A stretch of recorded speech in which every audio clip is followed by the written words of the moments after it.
So, hello everybody. I hope you guys are doing absolutely amazing. And look at what we have here. These are some native North American elderberry selections we have here. And just beautiful. They're in full fruit right now. Just absolutely loaded down with berries. And I like to go around whenever we're traveling.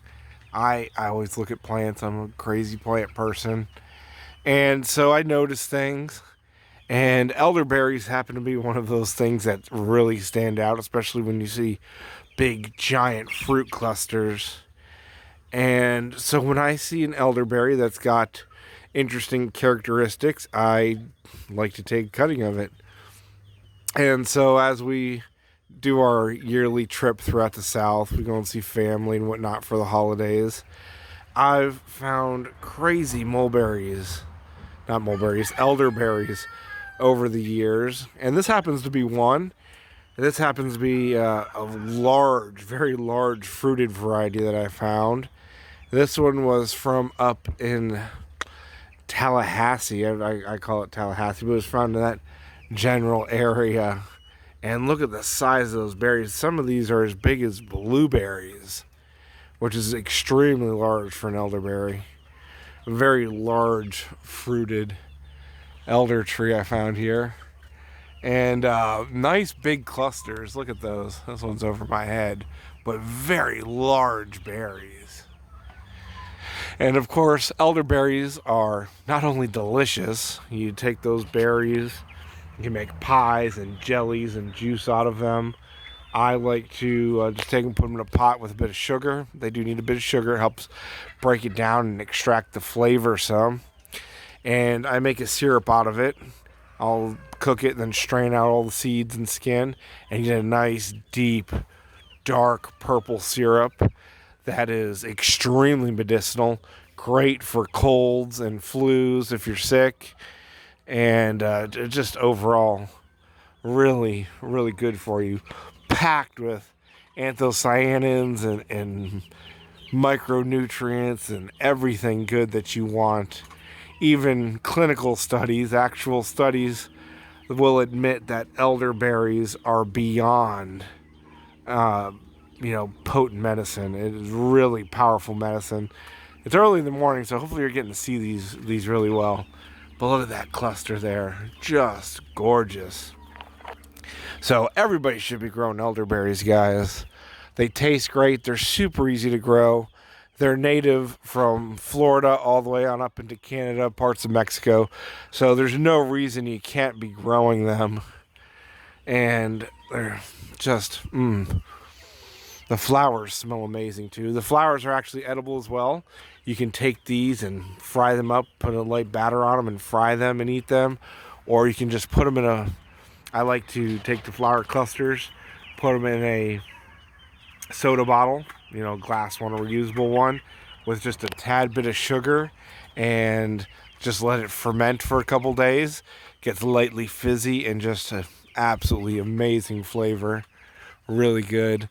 And then you can add some of your berry syrup to it too. But and these trees are so productive, guys. And you don't even have to grow them as trees, depending on what you have. There's the subspecies nigra here in Florida, and then you've got canadensis in other places. And then once you get into North Florida, there's actually a hybrid of the two. And you can normally tell the difference because the canadensis kind of gets purple on the berry clusters. The stems actually turn purple, which I'll show you. Let me show you that. And I don't know if you can pick this up. The lighting's really bad, guys, but here we are. This is actually a canadensis, a pure canadensis elder tree, and you can see, hopefully, the fruit stems are actually purple, and they'll turn a deep purple even as the fruit is ripening up. And that's normally how you tell the difference. This one right here, I actually got from Tennessee. I found growing in a ditch by a hotel we were at. And this one gets massive clusters.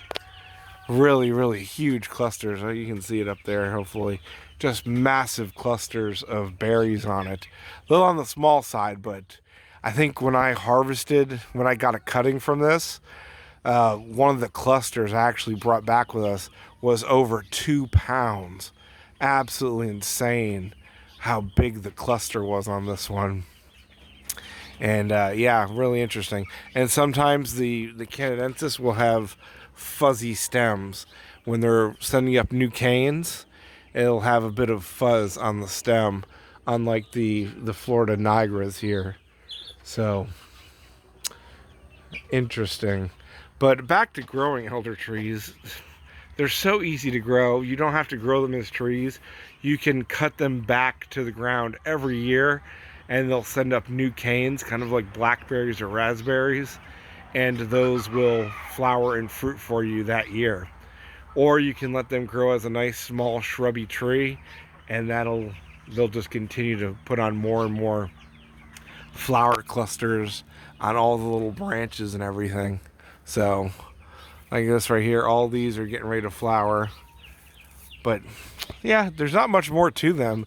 They send up kind of root suckers from the base. It's how they grow, kind of just exactly like blackberries and raspberries. And they're about as easy too. Nothing really bothers them. Sometimes if you have a really bad bird infestation, they'll clean you out. But normally they are so productive, you don't have to worry about animals eating them. I've got another variety, one that really stands out. We'll go look at that. And here is another real standout of a wild selection that I found. This one was actually up near Ocala, Florida. We were dealing with pigs, actually, when I found this one, growing at a rest stop. And just stunning, huge clusters. I mean, look at this, guys. The camera cannot tell you how big this cluster of berries actually is, guys. This is a 3-pound cluster of elderberries, guys. This tree is actually about 6 feet tall, and it is so loaded with fruit. It's breaking the stems. Absolutely insane. I've never found another elder tree, another selection, another wild one with clusters this large. Never. And this is a pure Niagara. You can tell there's a slight difference in them, but so productive. It is absolutely mind-blowing. And this thing just has clusters upon clusters. Look at, oh, I'm trying not to break them here. They still have a few days to ripen up. There's still some green berries in there. But look at, guys, these are as big as my hand. I've got big hands, guys. These are just, it's insane how much food and medicine this tree is producing. And it's got even more. It's still flowering. That's a little one, but here's another cluster that's ripening up. And just look at all of these berries. And I've actually harvested several clusters off of this tree in particular already. And it just is absolutely loaded down. Look at, and it's still flowering. It is still flowering. Look at this, guys. It's still flowering. It is absolutely insane how productive this particular selection is. So you should always keep an eye out, guys, especially if you're traveling or if you're a bit of a crazy plant person. You never know what you can find, especially native edibles like this. It's just crazy how much fruit they can find. And these are really treated like trash trees here in Florida, unfortunately. They grow everywhere where there's a ditch, every open field, every kind of damp spot. Even though they can take it really dry, they like it a little bit damp if they can have it. But they're extremely adaptable, so they grow everywhere. And this time of year, we're going into July, and just everywhere here in Central Florida, If you look, they're flowering, there's fruit. So even if you don't want to grow them yourself, which you should, because oftentimes they're not found in the cleanest of areas. Again, they like growing on the side of the road in ditches, which are, tend to be really polluted. So you don't want to really harvest fruit off of those trees in those areas. So you're always better to just, if you find a nice one, take a branch off of it. They root extremely easily. Stick them in water and they'll root for you. And they're so easy to care for, so productive. Anti-cancer, antifungal, antibacterial, antiviral, packed full of nutrition. There's really, this is an amazing plant. They're beautiful. The flowers smell good. You can stick them as a nice little hedge or grow them in a pot anywhere. Again, they're native from Canada on down to parts of Mexico, all the way down into Florida. So you shouldn't have any issues growing them anywhere. And there you go, guys. A little quick 10-minute, 11-minute profile on the American elderberry. Just get to it, guys. Grow it. Cook with it. Use it every day. Make your syrup, like I said, sugar. Cook it down with the berries a little bit, strain it out, put it in a jar in your fridge.